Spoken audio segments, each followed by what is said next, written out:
বাসায় যদি এরকম সুন্দর নাস্তা থাকে তাহলে কি আর কিছু লাগে বলেন।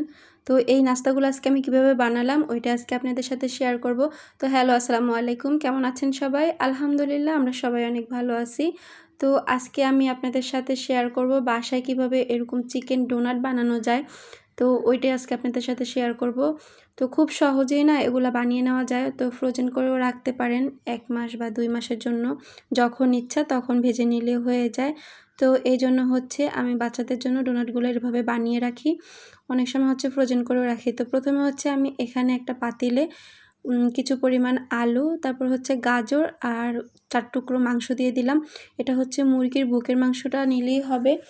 তো এখানে হচ্ছে আপনি চাইলে আরও অনেক ধরনের সবজি দিতে পারেন, আমি শুধু গাজরটাই দিলাম আর আলু, তেজপাতা আর হচ্ছে গোলমরিচ দিয়ে এটাকে ভালো মতো সিদ্ধ করে নিয়েছি। আমি কিন্তু এখানে কোনো লবণ ব্যবহার করিনি। এখন এটাকে ভালো মতো মেখে নিব।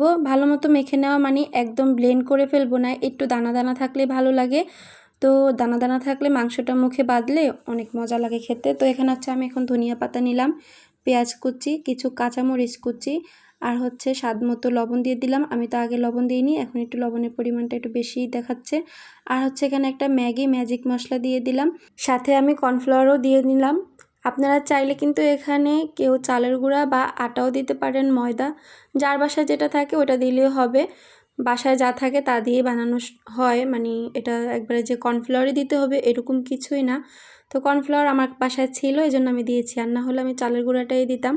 এখন এগুলাকে আমি এরকম ছোট ছোট বল শেপে করে নিয়েছি, সবগুলা একই মাপের নিলে দেখতে ভালো লাগে, এই জন্য একই মাপের নিয়েছি। আপনারা চাইলে কিন্তু এটাকে আরও অনেক শেপ দিতে পারেন। আপনারা চাইলে এটাকে ডোনাট শেপ তো দিয়েই দিলাম, আর হচ্ছে কাবাবের মতো শেপ দিয়েও বানানো যায়। তো একটা ডো দিয়ে না অনেক ধরনের শেপ দেওয়া যায়, এটা কোনো কিছুই না, টেস্ট কিন্তু একই লাগে। তো আমি আর কি ডোনাট শেপটা দিয়েছি, এই জন্য আপনাদের সাথে ডোনাটের রেসিপিটাই শেয়ার করতেছি। এই তো খুব সুন্দরভাবে বানিয়ে নিলাম। তো এখানে হচ্ছে আমার একটা ভিডিও ক্লিপ কেটে গেছে। তো এই যে প্রথমে দেখতে পাচ্ছেন আমি ডিমের ভিতরে ডুবাচ্ছি, আসলে এই ডিমের ভিতর ডুবানোর আগে আমি হচ্ছে আটাতে কোট করে নিয়েছিলাম। শুধু যদি আমি হঠাৎ করে ডিমেতেই দিই তাহলে কিন্তু ওই যে দানা দানা ছিল ওটা ছুটে যাওয়ার সম্ভাবনা থাকে, এই জন্য আমি আগে আটাতে কোট করে তারপরে হচ্ছে ডিমে চুবিয়েছি, তারপরে হচ্ছে বিস্কিটের গুঁড়ার ভিতরে কোট করে নিয়েছি। ওইখান থেকে আমি হচ্ছে কিছু ডোনাট ফ্রোজেন করে রেখেছি, আর কিছু হচ্ছে আমি এখানে ভেজে নিচ্ছি। তো ভেজে নেওয়ার জন্য প্রথমে হচ্ছে তেলটাকে আমি মিডিয়াম গরম করে নিয়েছি, একদম বেশি গরম করাও যাবে না আবার একদম কম করাও যাবে না। তো মিডিয়াম গরম করে এখন হচ্ছে আমি ডোনাটগুলো ভেজে নিচ্ছি। আশা করছি আজকে আমার রেসিপিটা আপনাদের কাছে ভালো লাগছে। তো আজকে এই পর্যন্ত, সবাই ভালো থাকবেন, সুস্থ থাকবেন। আসসালামু আলাইকুম, আল্লাহ হাফিজ।